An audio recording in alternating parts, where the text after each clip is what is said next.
Hi అండి, welcome back to my channel. ఈరోజు recipe వచ్చేసరికి ఆంధ్రా స్టైల్ కొరమీను చేపల పులుసు. ఎంతో టేస్టీగా ఉంటుంది.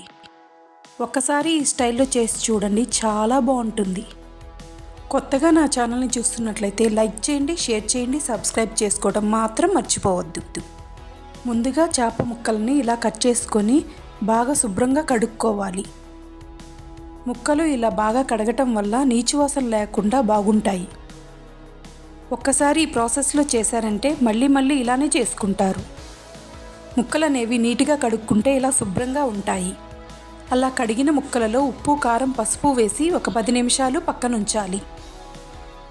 ఇలా పక్కన పెట్టడం వల్ల ఉప్పు, కారం అనేది బాగా ముక్కలకి పడుతుంది.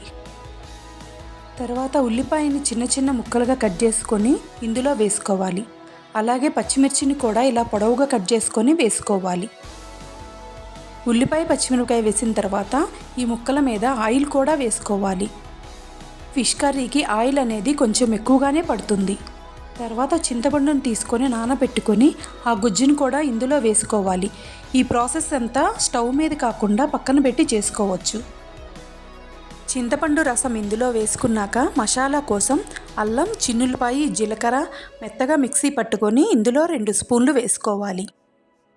ఈ మసాలా వేసుకున్నాక ముక్కలకు బాగా పట్టేలాగా కలుపుకోవాలి. ఇలా మసాలా వేసిన తర్వాత చేత్తో కాకుండా ఇలా కలుపుకుంటే ముక్కలకి బాగా పడుతుంది. ముక్క విరగకుండా ఉంటుంది. మూత పెట్టుకొని మీడియం ఫ్లేమ్లో స్టవ్ మీద పెట్టుకోవాలి. ఇలా పెట్టుకున్న తర్వాత గరిటెతో కలపకూడదు. అలా కలపటం వల్ల ముక్క చిదురుగా అవుతుంది. ఇలా మీడియం ఫ్లేమ్లో పెట్టి ఉడికించడం వల్ల ముక్కకి ఉప్పు, కారం అనేది బాగా పడుతుంది. ముక్క అనేది చిదురవ్వకుండా ఇలా కలుపుకోవాలి.